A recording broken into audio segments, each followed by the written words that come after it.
අයිබෝන් හැමෝටම. අපේ අලුත්ම පාඩම HTML Hypertext Markup Language. මේ පාඩම 11 වසර වගේම 12 13 දරුවන්ටත් ඉතාමත් වැදගත් පාඩමක්. වෙබ් පිටුවක් කොහොමද නිර්මාණය කරන්නේ කියන එක ගැන මේ පාඩම තුළදී මම සරලව ඔබත් එක්ක සාකච්ඡා කරන්න බලාපොරොත්තු වෙනවා. HTML දිගු නම Hypertext Markup Language. අදිපාට සලකුණු කිරීමේ භාෂාව. මේකේ අගට භාෂාව කියලා ලියවුනාට මේක Python, Pascal, Prolog වගේ අපිට ප්‍රෝග්‍රෑමින් කරන්න පුළුවන් භාෂාවක් නෙවෙයි. මේක සලකුණු කිරීමේ භාෂාවක්.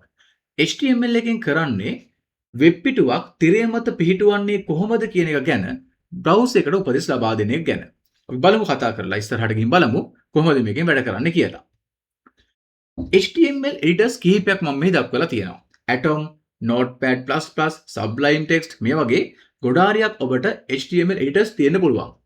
නමුත් මම මගේ පාඩම් මාලාව තුළ භාවිතා කරන්නේ Windows මෙහෙයුම් පද්ධතියක හම්බ වෙන Notepad කියන editor එක. බලමු අපි එහෙනම් Notepad එක භාවිතා කරලා කොහොමද වෙබ් පිටුවක ස්ට්‍රක්චර් එක නිර්මාණය කරගන්නේ, සරල වෙබ් පිටුවක් හදන්නේ කොහොමද කියලා පියවරෙන් පියවර.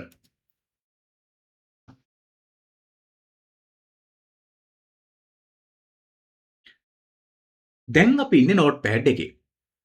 මම ඉස්සෙල්ලාම පුතා මේ Notepad එක තුළ නිකම්ම නිර්මාණය කරනවා welcome කියලා ටයිප් කරනවා. ටයිප් කරා welcome කියලා. ඊට පස්සේ මම මේ ෆයිල් එක සේව් කරන්න යන්නේ. මම මේක සේව් කරද්දී මගේ ඩෙස්ක්ටොප් එකේ තියෙන HTML practicals කියන ෆෝල්ඩර් එක පාවිච්චි කරා. මම මෙතන නම දෙනවා welcome කියලා. දීලා එච්චරයි සේව් කරනවා. මම බලන්න.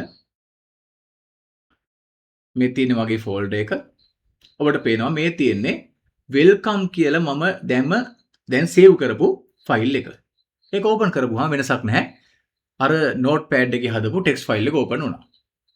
මම දැන් ආපහු මේ ෆයිල් එක සේව් කරන්න යන්නේ. ෆයිල් මම save as ගිහිල්ලා පුංචි වෙනසක් කරනවා.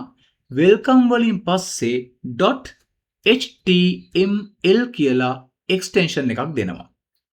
.html මං ආපහු මෙයාව සේව් කරා. මෙන්න මගේ ෆෝල්ඩර් එක.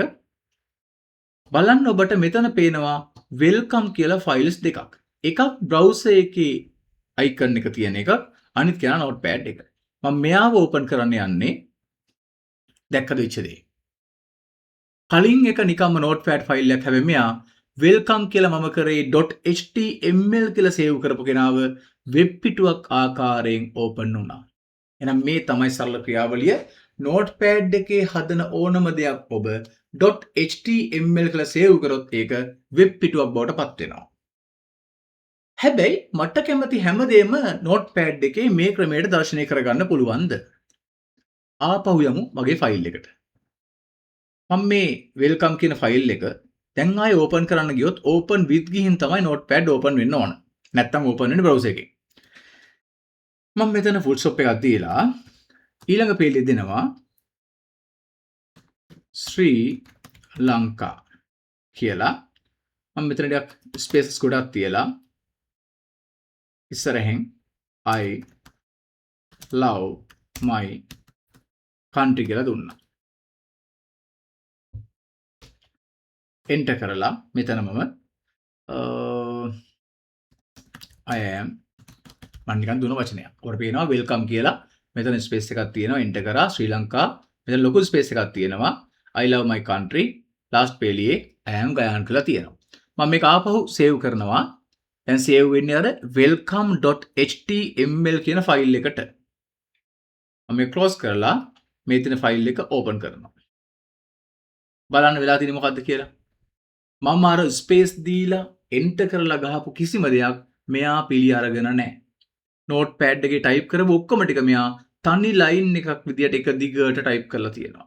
ඒ කියන්නේ HTML ලේඛනයක් හැදුවට මෙයා ඒකේ තිබෙන ස්පේසස්, ඒ white spaces මම එන්ටර් කරපු දේවල් කිසිම දෙයක් ගණන් අරන් නැහැ. ඔන්න පුතේ අපිට HTML tags වැදගත් වෙනකම. දැන් අපිට tags භාවිතා කරලා තමයි මේවා පේලිවෙන් කරන්න වෙන්නේ, ස්පේස් තියන්න වෙන්නේ, පින්තූරයක් ගත්තොත් බෝඩර්ස් දාන්න වෙන්නේ. මේ සියල්ලම කරන්න වෙන්නේ tags භාවිතා කරලා.